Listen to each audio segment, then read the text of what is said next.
We have an extreme good opportunity right now with this new legislation in the pipeline, but the words that the government used may indicate it's not going to be enough. How do people from the Netherlands live abroad in New York? How do they live and work in the city that never sleeps? That's the question to which this NL Club NYC podcast will give you the answers. Here are your hosts, Eric and Mark.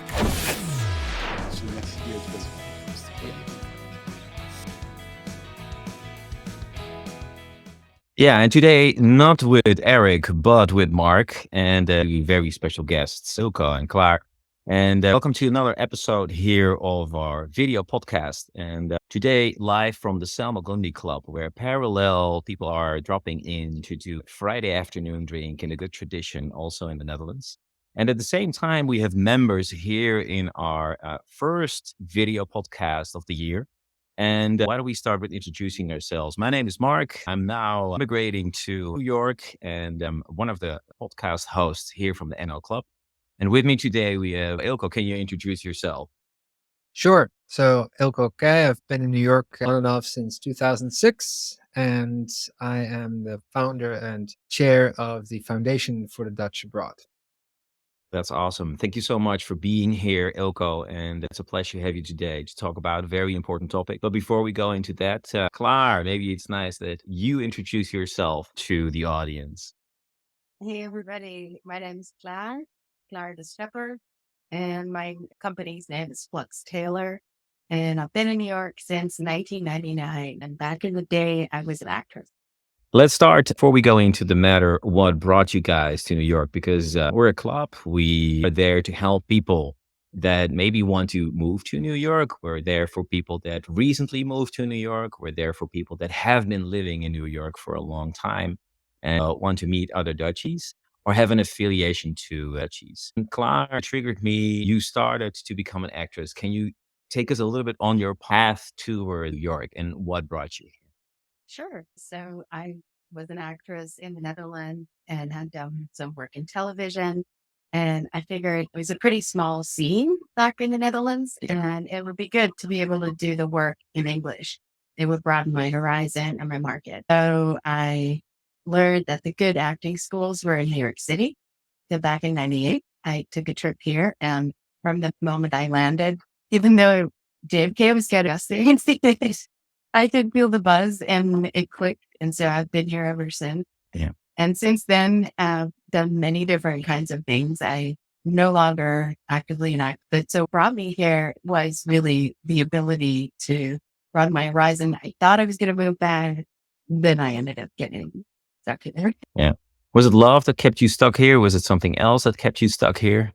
In my case, it was love. So that's why. It was, I did want to stay here as well because I felt I was, as you say these things, vibing. And also I was in love. And so it was a combination of reasons that made me stay here. Then eventually I went to university here and then I started my company here.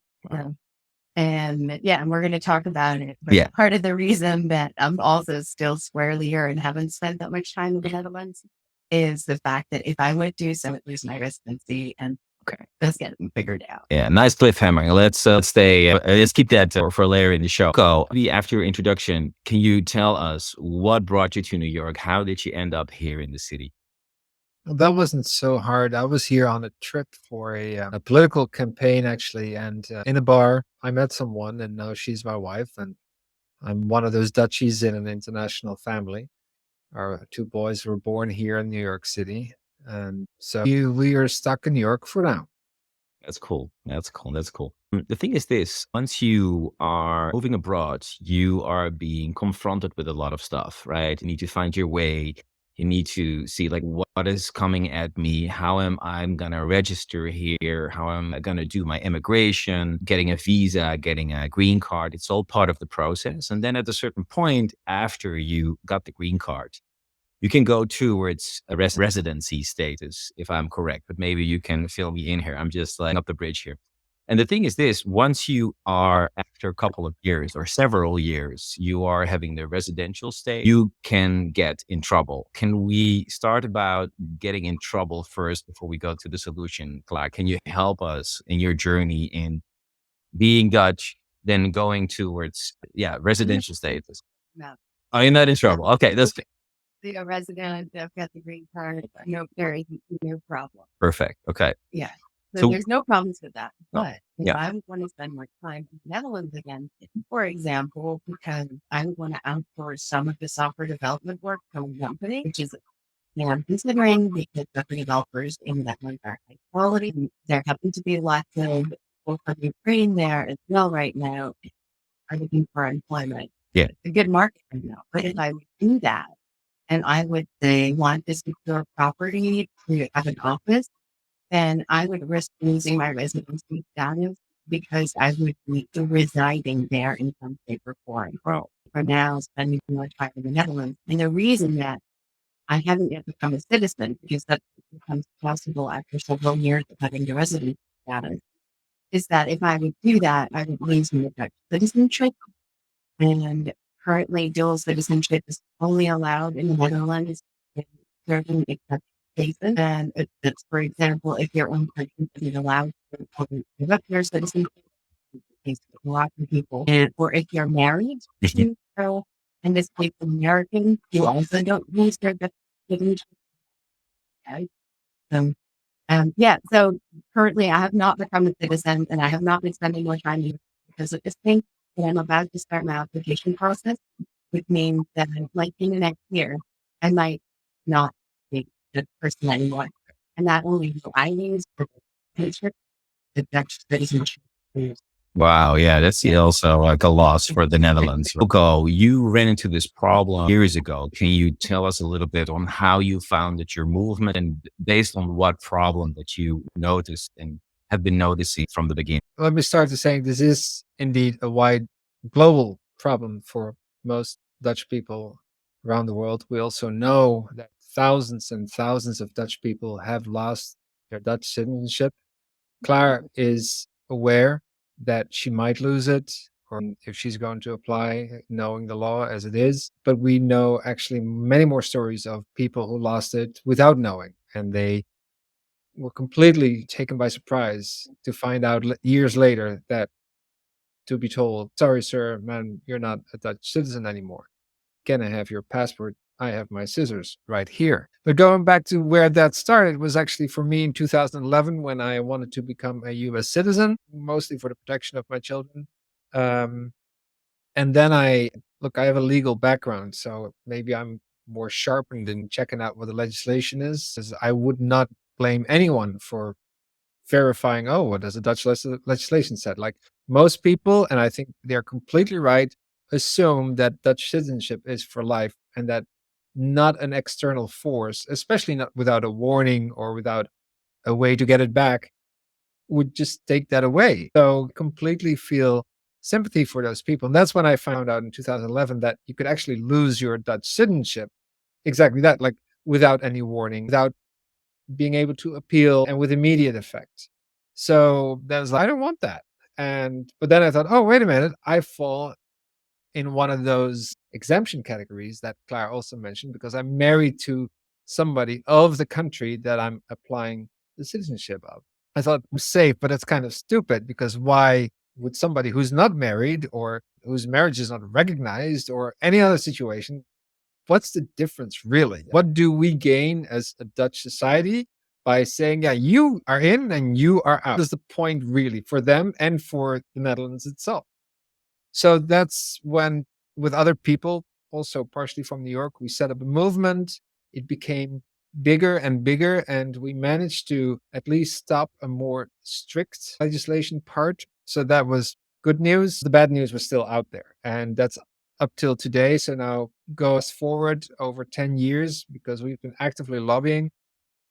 The government, the Dutch government said recently, and when I say recently, I really mean recently, like last month, that in the first quarter of 2023, which is somewhere between now and March 31st on my watch, there will be a draft publicly available on a renewal of the legislation on Dutch citizenship. And of course, we're pushing from all sides behind the scenes to make this as broad as possible. It was in 2016 that the National Dutch Ombudsman wrote a piece, and it's called "And Then I Lost My Dutch Citizenship," acknowledging this widespread problem and coming with suggestions like how to fix this. For And example, just for me to understand, I am immigrating to US. I become a US resident. What happens if I lose my Dutch citizenship? What consequences does it have for me when I lose that? Could you sum those up? Have you been researching them? What are the consequences? well, first of all, you're not an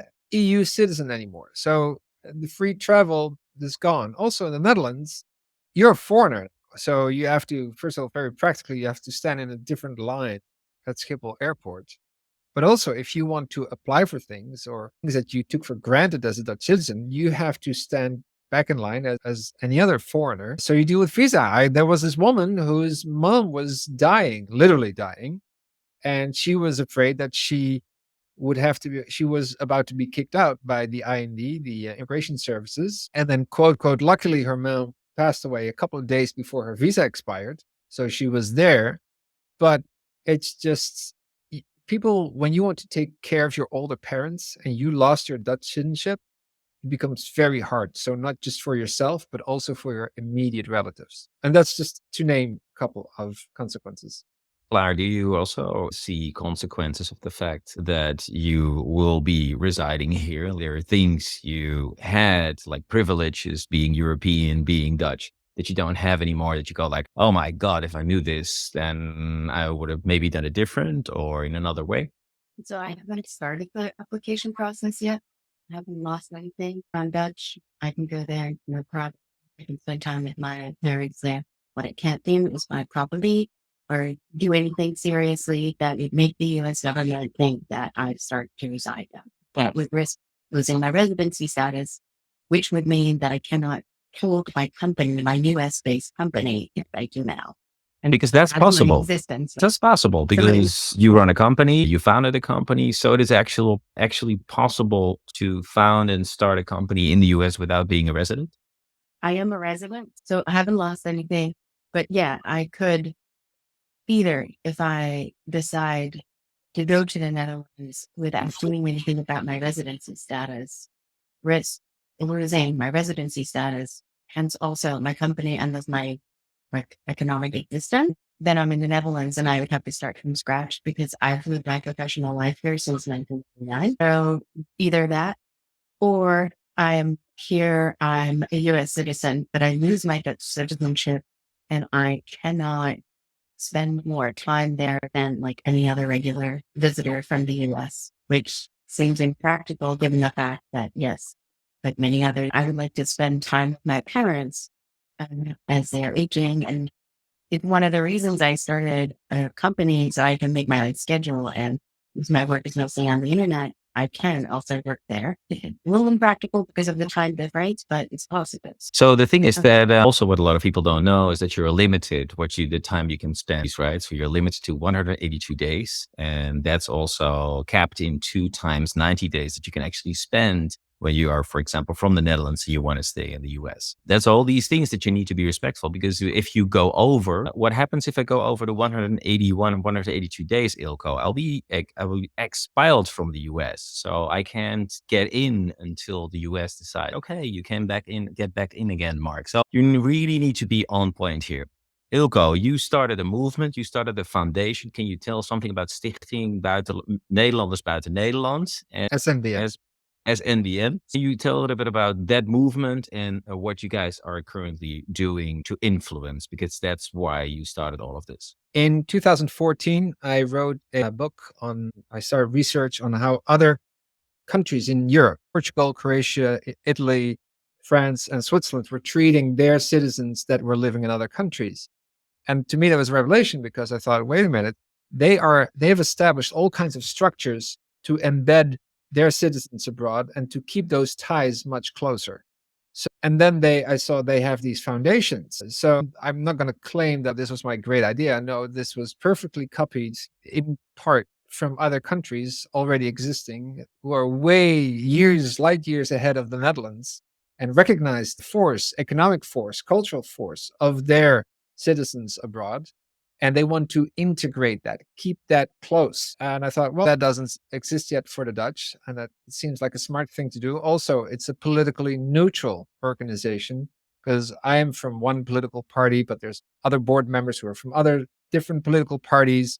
So, because you cannot tie this to one political party, it concerns us all. It just doesn't matter what you vote.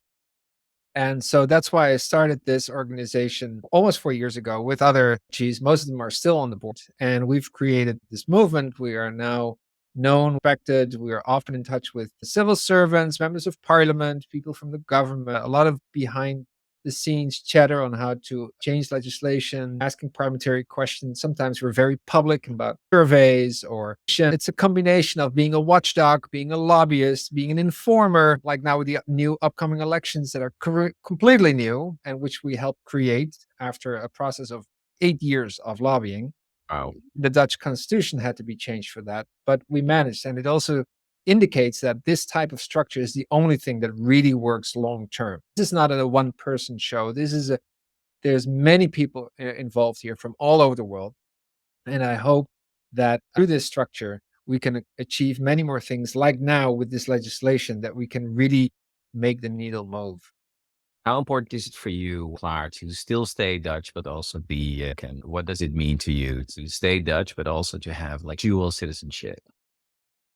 It means a lot, but before I dive into that, I do want to take the opportunity to just give kudos to Eelco and everybody else. And their work has been amazing. And they've just really focused on this topic and worked to get attention from people in the Dutch government.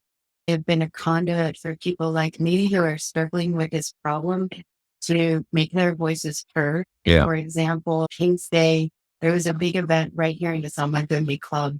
It was like still mid-pandemics, and I was hesitant about coming to the space. But Eelco managed to, wants to talk to the people within Hammer who are here. And I managed to do that. And I think kind of work really going the extra mile has made it happen such that we recently had this meeting that had hundreds of people calling in from all over the world. And I think it's these personal stories, people who are working in the government, getting visibility on this issue because we are abroad. They don't see it. No. But you can no longer ignore it. And I guess the pandemic has made public processes like this possible. It's but it's really the driving force of Eelco and his team. Super cool. Yeah, that's super nice of you. It's He's just solid. Amazing. You said 8 years. Do you envision for the future, Eelco? How do you see the steps after this? And how can also people like Klaar, people like me support you in doing this basically also for us and doing this together? Looking long term, so many countries around the Netherlands have opened up to dual nationality, especially in the past 10 years. We're basically the last one standing together with Austria. It's ridiculous. I have really high hopes that, especially, frankly, when this prime minister is gone, that the chances are much higher. I think in our lifetimes, we will see the change, but I want to see it yesterday. And I also know that if you don't keep pushing, it won't. This is not something that will come automatically. It's only when we keep pushing the issue, which is exactly what we'll do. I'm absolutely confident it will happen. The sooner the better. We have an extreme good opportunity right now with this new legislation in the pipeline. But the words that the government used may indicate it's not going to be enough. So and especially for the people who lost their Dutch citizenship, because they said we want to give it back to those who lost it from after 2003. So really recent. So those who lost it before that, they're aliens. And without further explanations. In other words, we don't know yet what's going to happen, and we have to keep our voices heard. So platforms like this, podcasts, interviews, journalists, anything that helps, social media, especially what Klaar said, especially post-pandemic, the first call, the first webinar we had with SNBN in the pandemic on dual nationality, we had almost 1,000 people on the call from all over the world. And Amazing. when those members of parliament saw that, it's like, oh, wait a minute, you Oh. guys are real. You exist. You don't We're fill up right here. cells like the FNV does, but you're really there. And We're you right speak here in the Dutch. chat. Yeah, you read the newspaper, you know what's going on. So it's like a trove that suddenly they discovered, and of course we know already exists. Look, globalization has taken place, and it's only going to continue. International families are a very normal thing in the Netherlands, by the way, as well, right? If you live in any place, give me one street where it's only Dutch people living in that street. Come on, it doesn't exist anymore. So, but we need that majority of parliamentarians to give that vote, and that's what we're working on. In order to do that, people can visit your website, right? We can also Nederlanders buiten Nederland.nl. Yeah, Stefan. And there they can sign up for an email newsletter. Is there other things what we can do? Can we give financial support? Can we make donations? Can we become a member? Can we do, Klaar, maybe can you explain? What can we do to Viral. Right? Gonna make this go viral. This is something you can do. From things that this is going to have to wait until Retta no longer there. Hereby, I did once meet Prime Minister Retta, and after hearing a quick review of my life story, he was a little bit puzzled because it is not categorizable. And he, well, I definitely won't forget you. So here we go. Meneer Rutte, come on, get with the program. The Netherlands is a country that doesn't have a lot of natural resources. It needs trade with other countries. Yeah. And making this change in antiquated law is key to having the Netherlands thrive internationally. So it's a no-brainer. Let's do it. Yeah, exactly. Yeah. For Eelco, for us to support you and also the club members who have also an interest in this because people are moving to New York, can you sum up the things we can do? We can follow you on social media. We can sign up for the email newsletter. What can we do more? Basically 3 things. 1, donations. We do ask them in our newsletter almost every time because we are completely run on voluntary funding. And also, we as board members, we don't get any money. So if we fly over to meet parliamentarians, we all pay this out of pocket because we don't want any confusion there. So we pay everything ourselves, like really everything. That's 1. Second, contacts to journalists, because journalists, they come and go. And especially those people who've lived outside of the Netherlands themselves, they are very understanding and eager to write articles. So any type of contact that will reach broader masses, absolutely fantastic. And thirdly, and I cannot stress this enough, maybe this is a bit American, so it's not ingrained in the Dutch psyche, but if you write to your own political party, not per se where you're a member of, because many people are not a member of a party, but a party you would vote for, and say like, hey, I want to vote for you, but I heard you're against dual nationality, like the VVD, that's still against. Why? Otherwise, I might change my vote. Just challenge them. Ask them why they do as they do. And then the 4th point, what Klaar already added, we go viral, right? That's what we do. Just be vocal, be viral. Make sure you talk about this topic because it's important. If we're finally coming clean, acknowledging the colonial past, apologizing. Mark Rutte, that's my only hope, Klaar, because Mark Rutte has twice past and changed his opinion on Zwarte Piet and on slavery. And that was a huge turn. So it's not impossible. It's not impossible. It's not impossible. We have to be positively affirmative about this and say, we know we see us sitting right. Like he said, I want to stay Dutch because I value that I'm from the Netherlands. I value everything that I was raised with there. Yeah. I have to also have Belgian parents and have all of the richness of also being Belgian in a way. But I want to be able to stay connected to the Netherlands. And that's valuable to the Netherlands as well. Get it on the table and just make it happen. It's long overdue. Long overdue, exactly. Yeah, and then also don't forget that the Dutchies had a big part in of New York. There's some Dutch roots here as well, right? Okay, guys, I love talking to you about this for hours. So I'm gonna thank you guys for showing up. Eelco, thank you so much. For the people that speak Dutch, go there. We will definitely support you. We all have an interest as we are abroad. Klaar, also, I hope to see you back again to talk about a little bit about the business and the stuff that you do when you are in the United States. Of course, Eelco, I would love to have you back. as well as everybody that is currently listening. Thank you so much. Sign up, support Eelco and his team. Make sure that it is on your agenda because it's your future and we're here to support it. Thank you so much for listening and see you next time.